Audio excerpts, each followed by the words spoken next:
My name is Jeff Zarrillo. My name is Paul Katami. I was a plaintiff in the marriage equality lawsuit, Perry versus Schwarzenegger, that went to the Supreme Court To make sure that we could get married here in the great state of California and eventually any other state in the United States.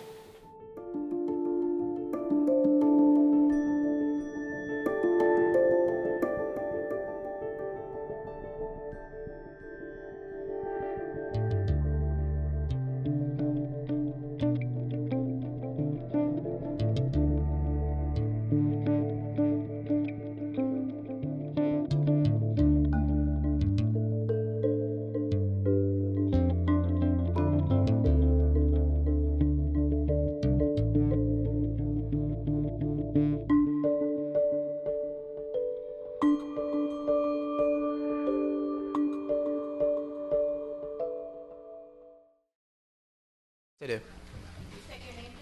Jeffrey James Zarrillo. Spell your last name Zarrillo. and your first name. Jeffrey is Jeffrey. Thank you. I was just incredibly anxious, incredibly nervous, and wanted to make sure I articulated my story and our story. And we had prepared for days for that moment. I just always knew that we were on the right side of the law, and I knew we would eventually be proven to be correct. We were on the right side of history. I was terrified. I don't think I ever felt comfortable. I never felt secure in an absolute win. It was such a grand idea to think that you're going to go against the government because you believe you should be treated equally. And never did we once, at the start of this, think that we were going to take the stand and have to testify. Are you gay? Yes, I am. How long have you been gay? As long as I can remember. How long have you been openly gay? Came out in stages. I came out to some coworkers and friends that I had in California when I was 25, and ultimately came out to my friends and family in New Jersey when I was just about 30. Why did it take you so long?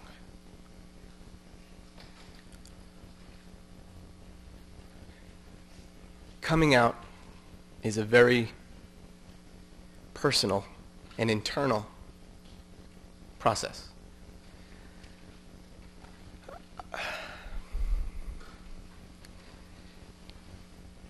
Excuse me.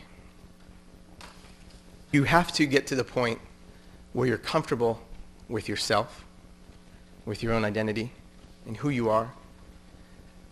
So it was difficult where I grew up, through school and peer pressure and the things you hear and the things you see and the things you read about with regards to the gay and lesbian community and what coming out means and that process that people go through, and it changes you. I'm really proud to look at that. I think I did a good job articulating exactly what I was feeling in that moment and what the process was really like. But just listening to David say that question, are you gay? I mean, that's nobody's business but my own. And here I am telling everyone in that courtroom and ultimately now that it's out on video, everyone in the world, that I was gay as someone who came out so late in life to be now out so publicly, just a few years later. I am also very proud seeing that clip. This is the first time I'm seeing any of the footage. Everyone who comes out, there's bravery that is involved, there's courageousness that is involved, but you also have to risk everything. And to me, it's such a powerful thing to see the juxtaposition between someone pouring out their emotions and saying, I should not have to take the stand to tell people who I am just to be treated equally, and the people who are fighting against that not even paying attention in that moment. Now today, you're in a committed relationship with another gay man, correct? Tell me a little bit about that man.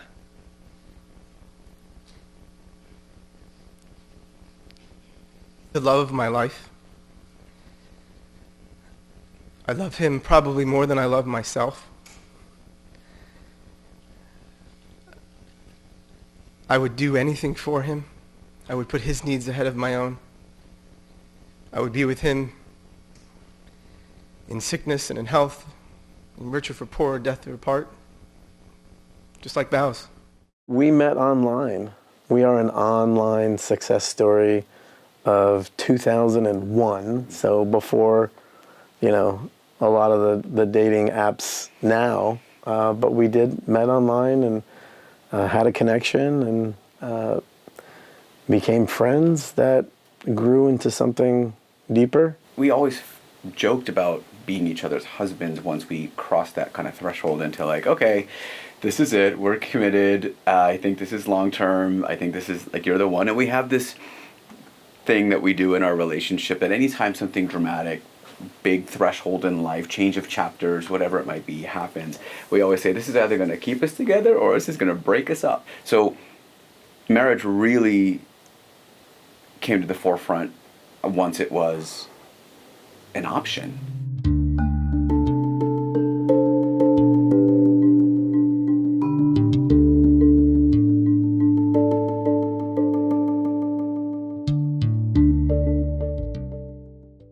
Mr. Zarrillo testified that the two of you had decided not to register as domestic partners. I'd like to ask you to tell the court your reasoning for choosing not to register with the state of California as domestic partners. We hear a lot of what's the big deal. Get most of the same rights, virtually all the same rights. What's the big deal? The big deal is, and we've discussed this, the big deal is it's creating a separate category for us. And that's a major deal because it makes you into a second, third, and as Mr. Olson said today, a fourth-class citizen now that we actually recognize marriages from other states. The thing that is a challenge about not being married when you're in a same-sex relationship and you don't have those protections, the hurdles that you have to go over and over and over again, the cost that it takes to engage lawyers and to have affidavits drawn up and to make sure that you're fully protected so you do not lose what you've built together, your home, even the rights to the physical body of someone that you lose, and if you don't have that protection, because marriage allows that protection, there's a bright spotlight that shines down on those rights when you don't have them. To this day, people say to us, I had no idea that you didn't have access to that many rights, to the basics of rights that most people have. So yeah, that bright light shines down pretty brightly in those situations.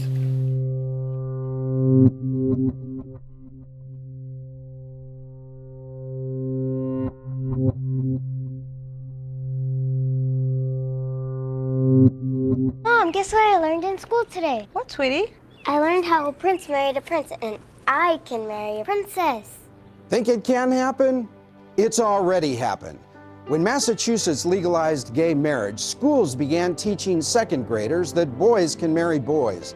The courts ruled parents had no right to object. Under California law, public schools instruct kids about marriage. Teaching children about gay marriage will happen here unless we pass Proposition 8. Yes on 8. Say the use of children in the campaign. Can you explain what you mean? Yeah, this one's a tough one because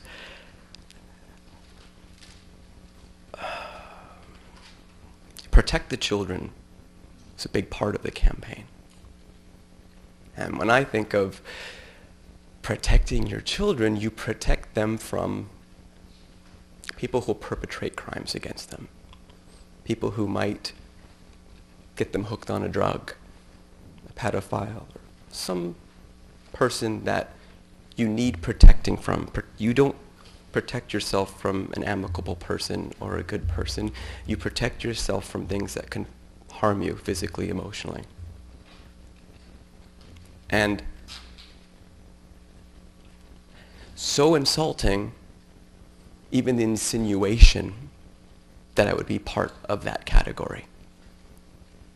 I'm so far away from that category. Forgive the phrase, I can smell the bullshit. I could see right through the tactic. And what it did is it brought up something in me that I don't like and I don't live by and I don't do often. It brought up anger in me. At that point, it was like, how dare you try to take misinformation, to try to take lies that you fabricate, to take a comment that was very purposefully shown in commercials with children holding books, and then try to make that about that's why we want to protect the children. I'm like, show me the books.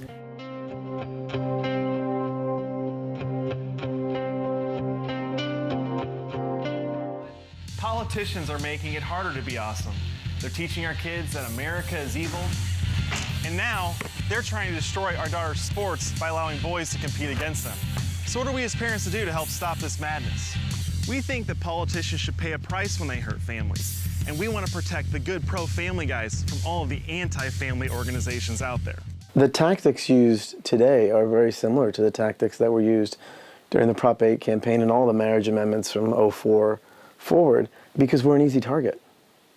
And we rile up the base. They use these misrepresentations of our community as a way to fundraise, as a way to create fear. And that's the exact same thing they did back then. You see that we have a much larger resistance now. There is a generation of kids who may or may not even be part of the LGBTQ plus community. They just might be allies who are standing up and saying no.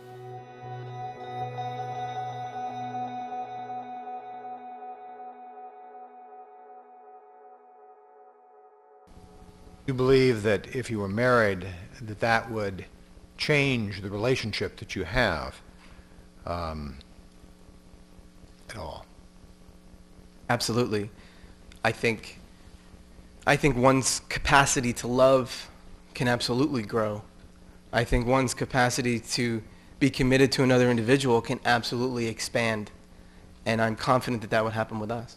Not much changes when you come home after getting married. It's still getting up the next morning and going to work. You're still coming home and having dinner together. But now there's this sense of pride that swells up. The profound part of it is the weight of what we all carry when you're different.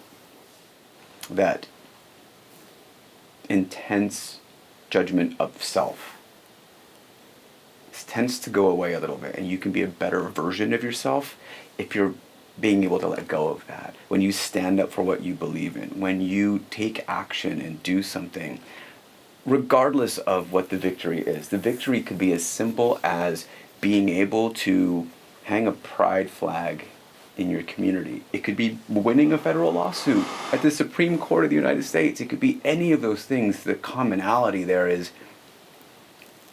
the weight of that judgment goes away. And when that's not within you anymore, it makes you feel like you could love harder. It makes you understand that you can support more, and that you can absolutely take the hand of the person that thinks that they can't do it and help them understand that they can.